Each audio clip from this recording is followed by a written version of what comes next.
তো গাইস, তোমরা দেখতে পাচ্ছ একটা রেড ক্যাপ গোল্ডফিশের প্রজাতি। এটা টোটাল আমার ছিল 20টা মতন, 20 পিস মতন ছিল। তার বেশিরভাগটাই বিক্রি হয়ে গেছে, এখন আর অল্প কিছুই পড়ে আছে। মাছগুলো এই ঠান্ডা যে ওয়েদার চেঞ্জ হচ্ছে না, গরম থেকে শীতেতে যাচ্ছে, এই সময়টাই মেইন হিটারের দরকার।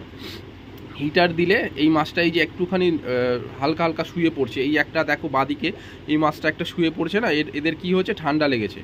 আমি 2 দিন আগে হিটার দিয়েছিলাম, হিটার আজকে বন্ধ, আবার একদিন পর হিটারটা দিতে হবে, তাতে গিয়ে মাছটা দাঁড়িয়ে পড়বে। এই যে একটা মাছ দেখো, এই একটা মাছ শুয়ে রয়েছে, এ কিন্তু মরেনি, কিন্তু মরার মানে শরীর খুবই ওর সিরিয়াস কন্ডিশন। ওকে ইমিডিয়েট হিটার দিতে হবে, অ্যাকুরিয়ামে হিটার দিলে, আর উইকলি 30% করে জল চেঞ্জ করতে হবে। চেঞ্জ করলে এই মাছটা ঠিক হয়ে যাবে।